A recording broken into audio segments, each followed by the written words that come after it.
Hi, నేనైతే మీ కర్నూలు కుర్రోని.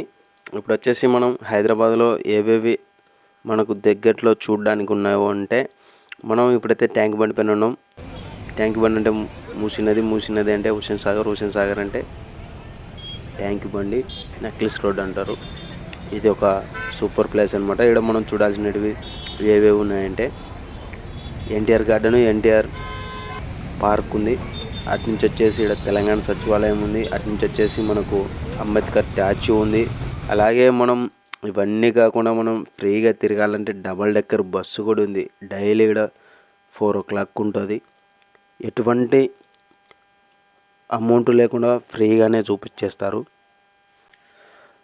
మనకు ఒక మెమరబిలిటీగా మిగిలిపోయే అద్భుతమైన వీడియోలా ఉండిపోయే ఒక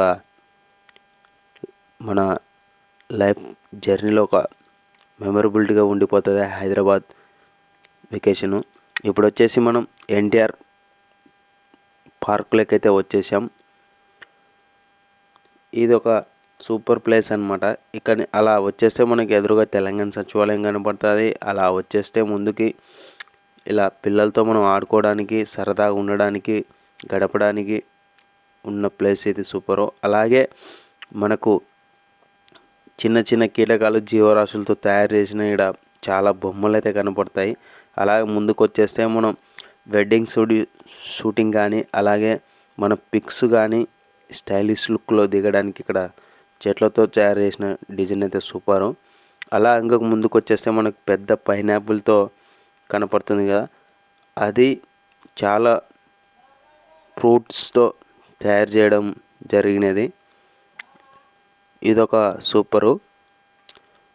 అలా మనం ముందుకు చూస్తూ ఉంటే చాలా బ్యూటిఫుల్ ఇది. అలా ఇంకొంచెం మనం ఇంకా చూస్తూనే ఉండాలనిపిస్తుంది. దీన్ని చుట్టూ తిరిగేసాము. ఇదొక సూపరు. మనం ఇక్కడ ఫోటోలు దిగడానికి కూడా చాలా సూపర్ ఉంటుంది ఇది. ఇక్కడ నుంచి ఎన్టీఆర్ పార్క్ నుంచి ముందుకు పోతే మనం ఎన్టీఆర్ గార్డెన్లకి అయితే వెళ్ళొచ్చు. అంటే ఎన్టీఆర్ గారి సమాధికి అయితే అలా వెళ్తుంటే ఇది ఒక డిజైనింగ్ సూపర్ అన్నమాట.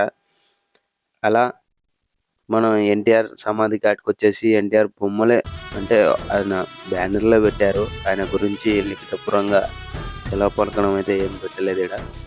ఇదే ఆయన సమాధి. చాలా సూపర్గా ఉంటుంది చూడడానికి. మనం ఇక్కడ పిల్లలతో టైం స్పెండ్ చేయడానికి కూడా పార్క్ అయితే ఉంది.